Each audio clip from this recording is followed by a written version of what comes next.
Peter Michael Falk, born on September 16, 1927, in New York City, grew up in a working-class household where resilience was not a lesson, but a necessity. At just 3 years old, he lost his right eye to retinoblastoma, a rare form of cancer, an experience that might have limited many but instead strengthened his resolve. Falk learned early how to adapt, using humor, intelligence, and curiosity to navigate a world that often underestimates difference. His glass eye later became part of his unmistakable screen presence, adding character rather than detracting from it. Raised by practical, hard-working parents, Falk developed humility and grit, traits that stayed with him throughout his life.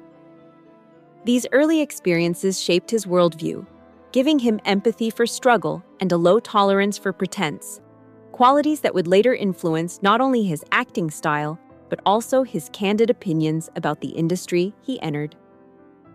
An unconventional path to the craft of acting, Falk's journey to acting was anything but straightforward. After serving as a cook in the United States Merchant Marine during World War II, he pursued higher education with seriousness, earning degrees in political science and public administration. He even worked as a government analyst, a stable career that promised security but little fulfillment. Acting, however, kept calling him back. Community theater reignited a passion he could no longer ignore, leading him to study at the Actors Studio alongside future legends. Falk approached acting with the same discipline he brought to academics, treating it as a craft rather than a shortcut to fame.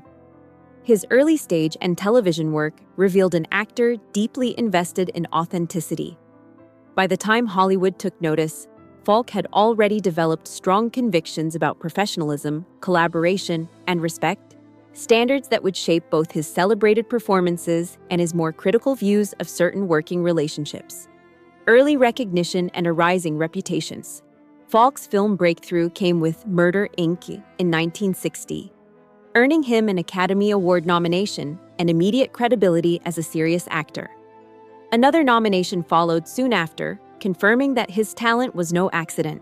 He became known for portraying complicated, morally layered characters, bringing humanity to roles that could have easily become caricatures. Falk valued emotional truth over surface-level charm, and this commitment earned him respect among directors and peers. Yet even as his reputation grew, he remained grounded and observant. He paid close attention to how actors treated one another on set, how power was used, and whether collaboration was genuine. These observations quietly informed his opinions. Falk admired talent wherever he saw it, but he also believed that success should never excuse arrogance or disrespect. This belief would later frame how he spoke, carefully but firmly, about professional incompatibilities. The creation of a cultural icon. In 1968, Peter Falk became Lieutenant Columbo, a role that permanently etched him into television history. The character's rumpled appearance and seemingly distracted manner concealed a sharp, methodical mind, a balance Falk played with extraordinary nuance. Columbo wasn't flashy or domineering. He disarmed through humility and persistence. This approach reflected Falk's own philosophy about intelligence and power. He believed strength didn't need to announce itself loudly. The show's success brought him widespread affection and multiple Emmy Awards, but it also deepened his belief in subtlety and collaboration. Falk credited writers, directors, and fellow actors for Columbo's success, reinforcing his view that great work emerges from mutual respect. This mindset made him sensitive to environments where ego overshadowed teamwork. His later comments about certain colleagues were not expressions of hatred, but reflections of how deeply he valued shared creative responsibility. A career marked by range and integrity beyond Columbo, Falk enjoyed a remarkably diverse career, moving effortlessly between comedy, drama, and independent cinema. His work with director John Cassavetes allowed him to explore raw emotional territory, while films like The In-Laws showcased his comedic timing. Even in lighter roles, Falk brought sincerity and intelligence, never coasting on reputation alone. He approached every project with preparation and curiosity, believing audiences deserved honesty regardless of genre. Off-screen, he was known for kindness and loyalty, qualities that contrasted with the intensity of some collaborators he encountered. Falk did not expect everyone to share his temperament, but he did expect basic decency. When those expectations weren't met, he remembered. Not out of bitterness, but out of principle. For Falk, professionalism wasn't optional. It was the foundation of meaningful creative work. Candid reflections on professional friction. In rare, private conversations later in life, Falk acknowledged that not every working relationship was harmonious. He spoke not in terms of hatred, but of incompatibility. Some actors, he felt, allowed ego to dominate the room, making collaboration difficult. Falk believed intensity was valuable only when paired with respect. He reportedly struggled with personalities that treated sets as battlegrounds rather than shared spaces. These reflections were not meant for public consumption and lacked the nuance that headlines often demand. Falk never denied the talent of those he found challenging. In fact, he frequently praised their work. His frustration lay in how talent was wielded. To him, greatness lost its meaning when it diminished others. These candid remarks, later repeated without context, evolved into exaggerated stories of animosity. In truth, Falk's concerns were rooted in values, not vendettas. Rivalry, comparison, and media. Myth-making. As a television icon, Falk was inevitably compared to other prominent actors, especially those portraying strong personalities or authority figures. Media narratives often amplified supposed rivalries, turning philosophical differences into dramatic feuds. Falk disliked this framing. He believed comparison cheapened individual artistry and encouraged competition over creativity. When he pushed back against certain ideas or comments, it was usually in defense of character integrity or storytelling, not personal pride. Over time, selective anecdotes were stripped of their original tone and intent.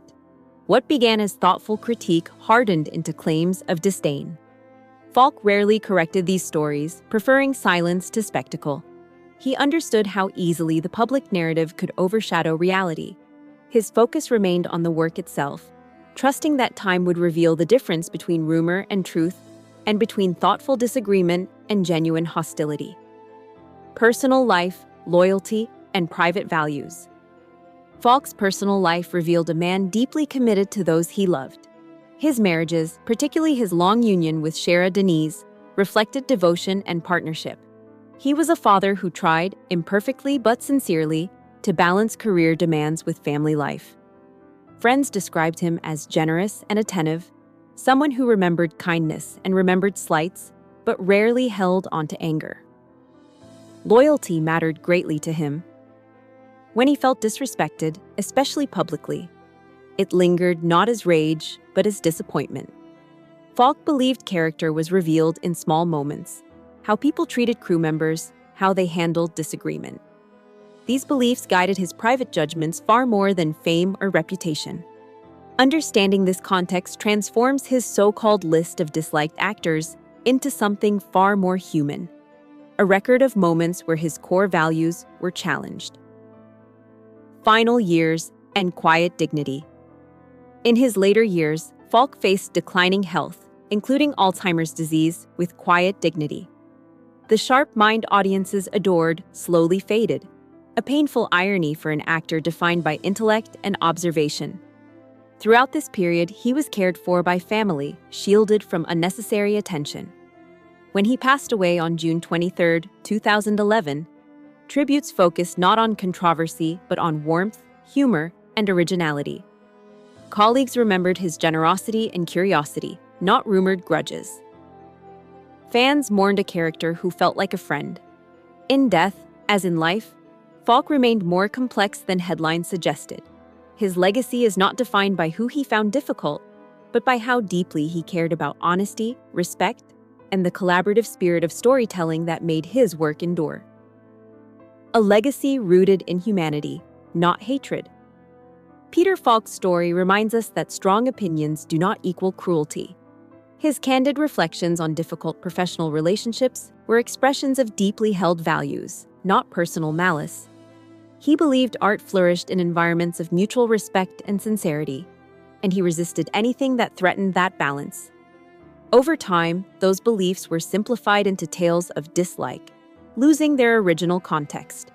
When viewed honestly, Falk emerges not as a man driven by resentment, but as one guided by principle.